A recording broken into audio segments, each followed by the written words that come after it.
This week, it's artificial intelligence all over Oregon. BuzzCutt adds 35,000 new establishments. Pitch Latino takes a field trip to Seattle in May. Our friends at Rain Catalyst now have a new leader, and the World Wide Web, if you're currently soaking in it, is now 35 years old. Let's get into it. Sorry if my energy is a little low. They were doing some repair at 4 a.m. with a big backhoe in the middle of the street last night, this morning. So I woke up a little earlier than I expected, and so my energy level, it may be down a little bit. So I apologize, but lots of exciting stuff to talk about this week. We've got some AI to talk about, which I'm, always excited to talk about the AI. So deal with my energy level. It's going to be kind of chill. Don't mistake the chill for lack of excitement. I'm still just as excited as I always am. Everything's kind of AI-y lately. Everybody's talking about the AI. Everybody's putting the AI into their products. Everybody's figuring out how to leverage AI. But I feel like it's appropriate to be tracking this stuff right now because AI is still kind of new and fun, and people are doing interesting things with it. So this will be kind of your Oregon artificial intelligence episode. There's a lot of things going on with not only the technology, but with the community. There's a new meetup group called AI Portland. They held a happy hour this month that wound up having a waiting list because so many people were interested in it. Austin Buell is kicking off a new weekly AI chat for people to get together and virtually on Google Meet to meet up and ask questions or talk about AI or share what they're working on in terms of AI. So the community dynamics are super interesting in that regard. And then of course we've got Rosie, who's our little AI for the Portland startup community to help you find your way around. And Rosie's doing everything he can to be helpful. He even got a shout out in GeekWire this week in the GeekWire newsletter. It was nice to see him pop up there and to see more people interacting with Rosie on Slack, which has been the most exciting new change to Rosie. Is if you go to our Slack, Portland Startup Slack, and jump in the help channel, you can sit right there and chat with Rosie and see other people chatting with Rosie and see what types of questions are being asked and what kind of answers are being provided. But now you can really tell that the Oregon artificial intelligence world is getting serious because the state government is now getting slightly concerned and involved. They've formed a new Oregon Artificial Intelligence Advisory Council by order of the governor. In fact, I want to read what not the proclamation, not the whereas this, whereas that, whereas the other thing, but the content of the guidance that established this council. So here's what the council is designed to do. The purpose of the council is to recommend an action plan to guide awareness, education, and usage of artificial intelligence in state government that aligns with the state's policies, goals, and values, and supports public servants to deliver customer service more efficiently and effectively. The recommended action plan shall include concrete executive actions, policies, and investments needed to leverage artificial intelligence while honoring transparency, privacy, and diversity, equity, and inclusion. This is a 14-member, I believe, panel advisory council. Their first meeting is next week, next Tuesday. It happens in the morning, and it's open to the public. It will be online virtual meeting. So if you're interested in learning more about the council, I'll link it up so you can read about it. But if you have time on Tuesday morning to attend the meeting, or maybe just set it in the background, Tuesday, March 19th, starting at 10 a.m., you can listen in to the very first meeting of the council and learn more about the people on the council and what they're hoping to achieve. Oregon Artificial Intelligence Advisory Council. coming soon to a web browser near you. Just subscribe and I'll deliver this to you every week. But just subscribe. Cool.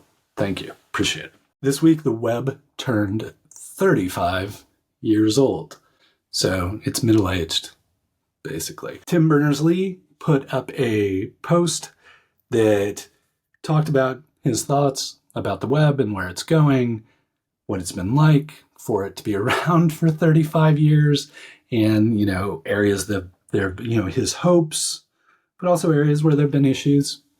So if you haven't had a chance to read that by the founder of the World Wide Web, the guy who created it, it's always good to when he checks in and gives people his perspective on his invention and where it's gone and what it still has the potential to do for all of humanity. So check out Tim Berners-Lee's open letter on the web's 35th birthday.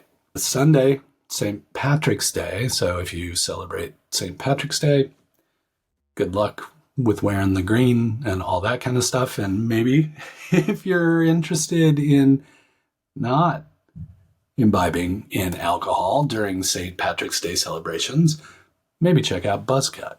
I've talked about them before. They're the app that you can use when you're like, I'm not really feeling like alcohol, but I would like a maybe fancy drink. Is there a fancy mocktail bar or somewhere I can go with friends who may want to drink, even though I don't want to drink? That's basically what BuzzCutt does.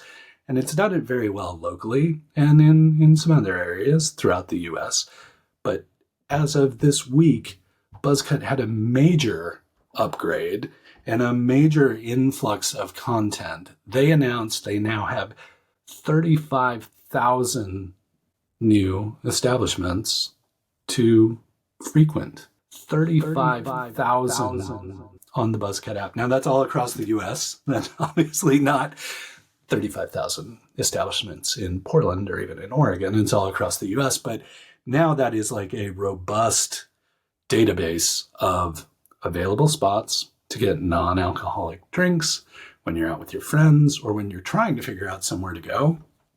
A great way to do some research to see what types of options are available at the places you want to go, which only makes sense. We have such a great restaurant and bar industry in town that it's no doubt that people would be motivated and inspired to build apps for that community, but it's really nice to see BuzzCutt just totally leveling up 35,000 and supplying so many potential places for people to visit. So if you are sober or you're looking to reduce your alcohol consumption, please consider downloading BuzzCutt anywhere in the US now. So it's not just a Portland thing anymore, it's all across the US. The new CEO of Rain Catalyst is Rachel Jagoda Burnett.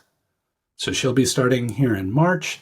Again, Caroline will still be there to help with the transition and ensure that Rachel gets started off on the right foot. But I'm eager to see what happens. Rachel has a substantial history of experience at the Lemelson Foundation, which has been quintessential to invention. Like they helped fund the Invent Oregon competition. They've worked closely with Portland State on a number of things. She's been in and around the startup community in many ways. It will be interesting to see how she takes that experience and puts it to work for Rain Catalyst, which really focuses on more rural entrepreneurship and rural startup activities. So congratulations, Rachel. Welcome kind of back to the Oregon startup community, and really looking forward to seeing what you do in this role, and wish you absolutely the best of luck. Now, a couple weeks ago, I started talking about Seattle because there were some things happening in the Seattle area. Kind of came more of a Pacific Northwest flavor of the podcast. Well, I'm talking about Seattle again because our friends at Pitch Latino, which if you haven't been or haven't heard of it, Pitch Latino is an annual pitch event for Latina, Latino, Latinx, Latine entrepreneurs. They don't necessarily need to be tech. The company that won the last time was a bakery. We've been lucky enough to have it in Portland for years. Now they're taking the show to Seattle. So in May, They will be holding Pitch Latino Seattle on the UW campus. They'll be sourcing entrepreneurs from the Seattle area. And then, of course, the crowd will get to vote and choose their favorite the same way they always have here in Portland. If you happen to be up in Seattle in May and want to attend, I'd highly encourage you to do that. If you're in Seattle right now, please look up Pitch Latino and grab your tickets. They're $25. All the proceeds, of course, go to the winning teams. And usually the way they've set it up is everybody gets some money for participating. It's not one of those winner take all kind of things, but a really interesting competition. Always meet some new and amazing companies here in Portland or in Oregon. And I would assume that Seattle and Washington will be no different. So good luck to our friends at Pitch Latino on that field trip, and looking forward to seeing who wins Pitch Latino Seattle. And that's about it this week. Kind of a quick episode, lots of AI stuff. I'm still getting my head around the AI stuff. Really interesting to see the state form that advisory council. I'm going to be keeping an eye on that. If you'd like to stay up to date on all the AI stuff going on that I'm seeing or I'm talking about, just subscribe, and I'll send it to you. However you choose to celebrate St. Patrick's Day, I hope it's a good one. As always, it's great to have the opportunity to hang out with you. I'm so glad that you stopped by. It's always great to see you. And hope you're hanging in there. Hope everything's going well. And until we get the chance to chat again, please keep up the good work.